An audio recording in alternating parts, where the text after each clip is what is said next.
Coucou YouTube, j'espère que tu vas bien. Me revoici aujourd'hui avec une vidéo toute personnelle comme d'habitude, mais très vulnérable, puisque je souhaite te relater ce qui s'est passé il y a quelques jours là pour notre fils.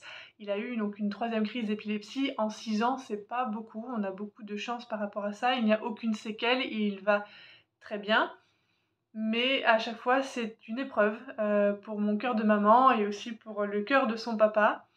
Et à chaque fois, même si elles ont un goût assez amer pour moi et en même temps, j'avoue que pour les 2 premières, j'étais vraiment dans une forme de gratitude, parce que, ça me pousse vraiment à aller explorer des parties de ma conscience, de mon inconscient aussi, de mon cœur, de mon âme et de mon être, de mon parcours, de toutes ces ombres en fait. À chaque fois, ces crises-là sont vraiment le reflet de ce que je n'ai pas encore vraiment pris conscience.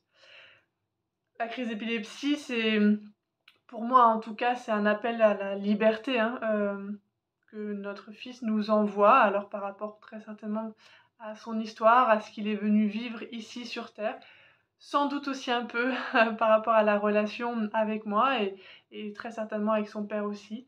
En tout cas, moi je l'entends comme ça, c'est vraiment une il se met sur pause quoi, hein, le cerveau, déconnecte et le corps, voilà, convulse et vraiment et exprime, j'ai l'impression, une grande violence, quoi. C'est très violent à voir, même si, bon, lui, il s'en souvient pas, même si comme je vous disais, il y a pas de séquelles, rien. À en être témoin, en tout cas, ça vient réveiller, voilà, beaucoup de choses, mais pas seulement dans une prise de conscience, ça vient vraiment, en tout cas pour moi, ça vient me chercher à chaque fois très profondément, très loin. Et là, j'ai vraiment du mal à m'en remettre là, de cette troisième crise, alors que pourtant, elle était, j'ai envie de dire, plus douce, puisque déjà, j'avais eu affaire aux 2 premières, j'étais toute seule, c'est moi qui avais accompagné mon fils, seule aux urgences, en voiture et tout ça, et ensuite mon conjoint qui travaillait nous avait rejoints, et ensuite à chaque fois nous sommes transférés dans un autre hôpital plus grand, puisqu'il n'y a pas de service neuropédiatrique ici. Bon, là, ça est un petit peu différent, elle était plus douce. Pourquoi? Parce qu'on était tous les deux avec mon chéri, donc on a pris Gauvin en charge tous les deux. Mais voilà, à chaque fois, on s'y attend pas et c'est très bouleversant, c'est très fatigant aussi. Et là, je sens que j'ai du mal, voilà, à en sortir.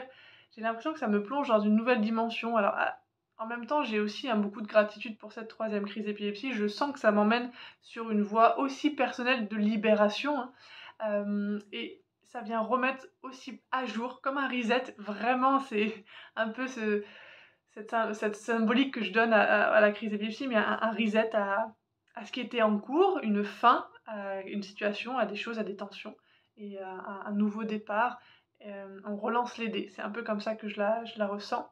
Les 2 autres d'avant, c'était vraiment pour me faire émerger des choses très profondes.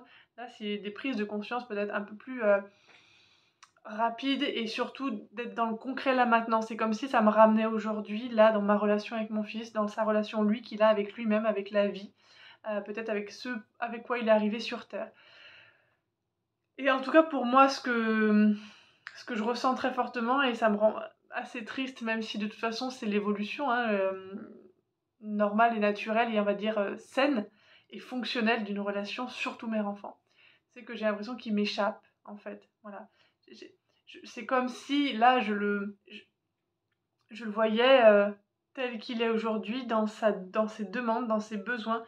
Ayant moi beaucoup, beaucoup évolué, hein, en 6 années de maternité, puisque ça fait 6 ans que je suis maman, avec ces 2 chocs-là, donc il y a 1 an et demi et puis il y a bientôt 3 ans pour la première, j'en ai fait du chemin, hein, j'en ai libéré des choses, j'ai reconnecté à plein de choses aussi, j'ai pu m'affirmer, redonner aussi enfin, reprendre confiance dans mon rôle de maman,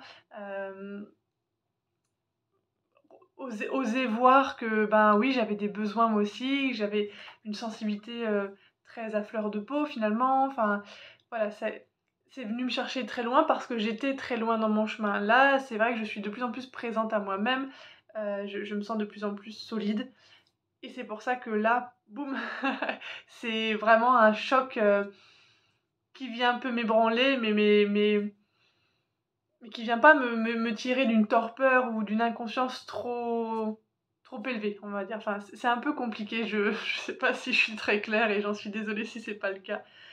Mais c'est que j'essaie vraiment de te retranscrire là mes émotions et mon état un peu émotionnel et psychique en même temps. Et en tout cas, dans cet enfant qui grandit, qui exprime des choses très profondes, très, très lourdes aussi, hein. Bon, scientifiquement parlant, c'est que le cerveau se développe trop vite et que bah, il y a des courts-circuits qui font que, bah, voilà, comme il y a un court-circuit même d'une microseconde, le corps, lui, réagit par des convulsions et par une perte de conscience. Mais je peux pas m'empêcher, moi, de voir la dimension symbolique derrière et du décodage biologique. euh, sur surtout que ça me parle, en fait, voilà, c'est surtout ça. C'est c'est pas que j'essaye d'intégrer quelque chose qui n'appartient pas à notre histoire, c'est que ça me parle beaucoup, ce besoin de liberté, cette grande colère, ou peut-être cette violence envers lui-même ou envers la vie ou cette peur de perdre quelque chose, bah, ça parle beaucoup de notre relation, de moi quand j'étais enceinte de lui, j'ai eu très très peur de perdre son papa suite à un crash en hélicoptère et finalement il n'était pas monté dans l'hélicoptère mais il devait y être. Puis dans mon histoire personnelle, hein, vraiment le lien mère-enfant avec toutes ces ruptures, toutes ces pertes entre mère, entre enfants, entre père, entre enfants, et puis même dans le couple. Voilà, j'ai découvert grâce à la psychogénéalogie que voilà, j'avais hérité de ces traumas-là, et c'est vrai que notre fils a une lune natale en scorpion, donc je sais pas si tu connais un peu l'astrologie, mais c'est très très éclairant. En tout cas pour moi, ça m'aide beaucoup dans ce parcours de conscience, de maternité consciente, de libération aussi émotionnelle, et puis d'envie de proposer à mon fils un environnement qui soit le plus sain et fonctionnel et soutenant et épanouissant pour lui. Et la vie en scorpion, ça parle vraiment de ça, hein. C'est de la fusion, et puis moi aussi, le signe du scorpion dans mon propre signe, dans mon propre thème natal, qui est dans euh, la maison des relations, quoi.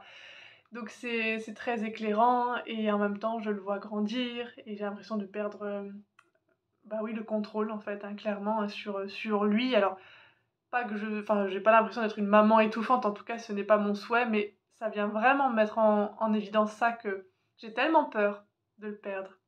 J'ai tellement peur qu'il arrive quelque chose, que je suis dans un contrôle quand même finalement, je me rends compte assez fort, et que quand il est dans une certaine case, quand il respecte un certain protocole, je suis rassurée et ça valide ce que j'attends de lui pour moi ne pas être avec mon système nerveux dérégulé, parce que ça aussi c'est une longue histoire et j'ai réussi à le réguler il y a un peu plus d'1 an seulement. Et je pense qu'inconsciemment j'ai mis en place ces choses-là, et peut-être, je dis bien peut-être, que c'est une demande de sa part. Il a eu 6 ans, je sais très bien que de 0 à 6 ans, on est en fusion énergétique, la maman et l'enfant. Et à partir de 6-7 ans, à peu près, les enfants fusionnent avec leur père. Et je le sens dans mes cellules, je peux pas t'expliquer, tu me crois pas, peu importe. C'est vraiment quelque chose de très instinctif, intuitif. Je sens que ça s'opère, ça. Euh, et en même temps, je trouve ça beau, parce que depuis qu'il est né, j'ai envie vraiment de lui apporter tout ce qu'il faut pour qu'il reste le plus possible, même si je sais que c'est impossible d'être à 100%, hein, je suis très idéaliste, mais bon, la vie me ramène quand même beaucoup au réel, à ce qui est, mais qu'il soit pleinement lui. En tout cas, c'est mon souhait, c'est mon ambition. J'ai déjà fait une vidéo dessus, hein, où je te demandais, toi, est-ce que tu as une ambition pour ton enfant, pour ta maternité, pour ce que tu souhaites lui apporter? Et moi, c'est vraiment ça, cette liberté d'être libre, d'être lui-même, mais en ayant bien conscience qu'il est forcément conditionné déjà rien que par mon design humain, d'un point de vue énergétique. Il a beaucoup de centres blancs, donc il absorbe énormément les énergies autour. Comme il passe beaucoup de temps avec moi à la maison, son père travaille à l'extérieur, par 1 semaine, 10 jours, il revient. Enfin voilà, il y a une proximité. Je sais très bien que ces centres blancs sont conditionnés par les miens, même si j'essaie de lui laisser du temps seul pour qu'il puisse vraiment évacuer et revenir avec ses propres énergies. C'est avec sa lune en scorpion, et puis bon, plein d'autres choses, hein. Là, c'est vraiment des grandes lignes, mais il est très fusionnel, donc très en demande de ma présence, donc forcément assez souvent conditionné par moi. En tout cas, c'est pour ça que je suis dans cette recherche de clés, de lui donner des clés pour que ben, le jour où il se rend compte, lui, quand il se rendra compte que lui, finalement, il n'est pas aligné à qui il est enfin, profondément, que c'est clair pour lui, qu'il a besoin de, de, de, de se libérer de schémas, de croyances, de conditionnements, hein, et bien qu'il puisse les avoir. Voilà, c'est surtout ça, et c'est ça aussi que j'enseigne aux mamans et que je transmets aux mamans dans les accompagnements. C'est pas créer une maternité parfaite, un lien mère-enfant parfait, idyllique, ça n'existe pas. C'est, qu'est-ce qu'on veut? C'est déjà s'autoriser à être soi-même, à devenir soi en devenant maman.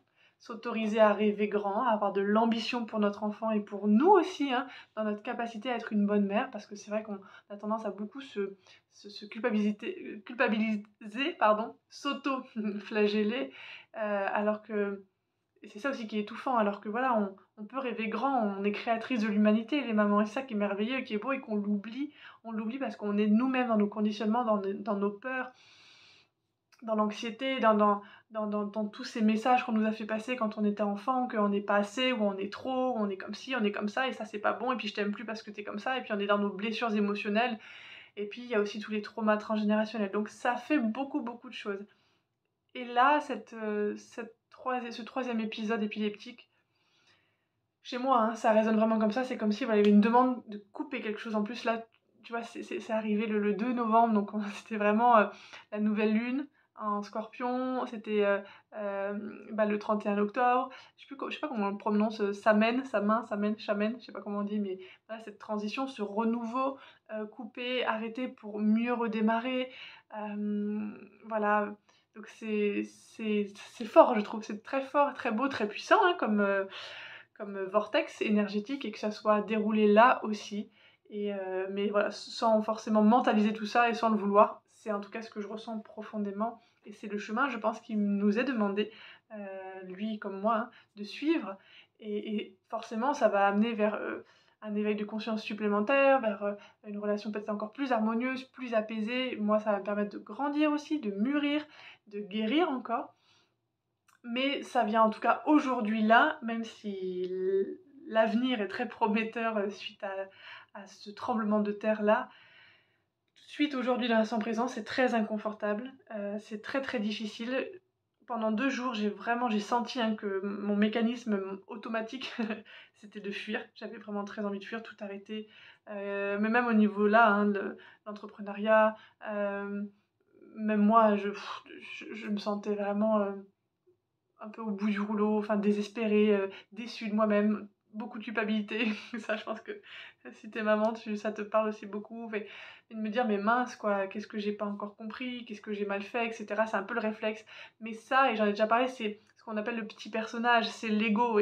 Et depuis que je travaille dessus, et c'est bien d'avoir conscience, parce que là, je me suis rendu compte que c'était lui, c'était un peu la victime, quoi. Et ça, j'ai été pendant de nombreuses années dans cette position-là. Je l'ai identifié et je m'en sors de plus en plus, mais la vie nous ramène aussi, hein, toujours et nous teste. Et c'est pas pour notre mal, au contraire, c'est pour notre bien, pour notre plus grand bien, pour voir où est-ce qu'on en est dans notre évolution et si les connaissances, les enseignements appris sont acquis, et si on arrive à les expérimenter dans la matière aussi, dans le réel. Donc, je suis vraiment là, à ce stade-là, et voilà, c'est dur. C'est vraiment difficile et je suis extrêmement fatiguée aussi. Et puis ça me demande à chaque fois, plusieurs fois par jour, hein, de revenir dans mon alignement intérieur, de revenir, de revenir, de revenir. Et de garder foi aussi, hein, que tout est juste, tout est parfait. Même si, voilà, cette partie, le petit personnage, lui, trouve que non, ça, c'est pas parfait du tout.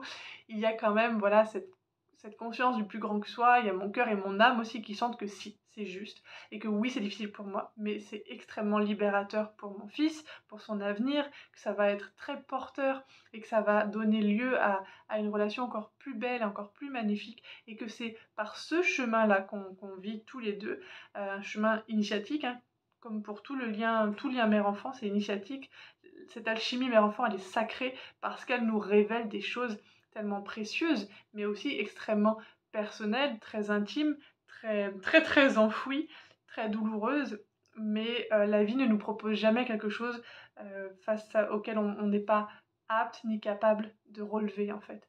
Et à chaque fois, moi je sais que depuis la naissance de mon fils, hein, et donc mon syndrome de stress post-traumatique, la dépression postpartum, etc. Et là, ce travail de résilience qui est et qui sera, à mon avis, toujours en chemin, beaucoup moins fort que les 5 premières années, mais qui reste là, on est toujours en chemin, et même si moi j'accompagne les mamans qui sont en chemin, je suis moi-même en chemin, et c'est ça qui est beau, et qui fait que mes accompagnements sont très humains, et qu'on reste dans la conscience de l'humanité, mais aussi, voilà, j'aime aussi aspirer au divin, enfin ce qu'on appelle le plus grand que soi, tu vois, cet amour inconditionnel, cette beauté qu'il y a dans l'expérience terrestre justement. Voilà, donc je suis en plein dedans et je trouvais que c'était peut-être intéressant, pertinent pour toi, pour vous, de vous partager aussi les coulisses, hein, de mon activité pro et puis de ma vie de maman, puisque c'est aussi comme ça que je me présente. Je me suis déjà présentée à toi plusieurs fois comme une maman résiliente qui est devenue accompagnante, du féminin et de la relation mère-enfant, et que tout ce que je partage, tout ce que je vibre, tout ce que je vis, tout ce que je crée, tout ce que je transmute et que je transforme, je le mets au service justement de mon entreprise, de mon activité et de vous, les mamans, et de vos enfants, parce que peut-être que ce que j'expérimente, ce que j'ai compris, ça pourra peut-être te servir toi, puisque il n'y a une seule et même conscience, on est reliés, et si tu m'écoutes là, c'est que peut-être que tu avais besoin d'entendre ce message-là, qui vibrera, qui résonnera peut-être un peu différemment en toi, mais qui apportera, j'en suis sûre, les mots justes et les clés efficaces et personnelles, personnalisées pour toi, ton histoire et ton enfant.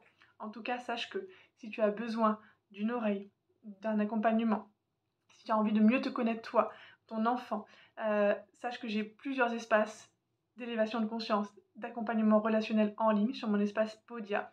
Il y a un guide gratuit à télécharger, il y a un bilan à petit prix, 35 €, 45 minutes. On fait le point soit sur ton postpartum si tu es en postpartum, soit sur ton lien mère-enfant. Et je te donne justement les pistes que tu peux éventuellement aller creuser, que ce soit avec moi, en accompagnement avec moi, ou en thérapie ailleurs, tu vois, d'autres pratiques thérapeutiques. Il y a après, bien sûr, toutes les lectures en design humain, ça c'est juste merveilleux et ça apporte tellement de réponses. Moi, je sais que là, tu vois, dans ce que je vis actuellement, je fais un mix entre le design humain, entre l'astrologie, donc avec la lune natale de mon fils, avec la mienne aussi. Je fais un lien avec mon lien maternel et donc ma petite fille intérieure.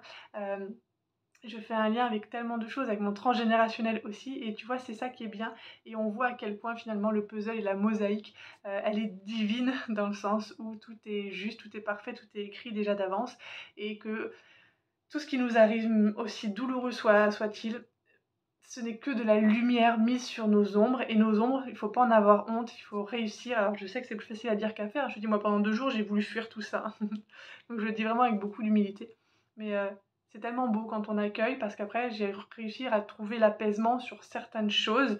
Là, bah, du coup, comme je sens que ça me réoriente très profondément, très fortement sur un nouvel axe d'accompagnement justement avec mon fils, une autre tonalité, une autre nuance relationnelle avec lui.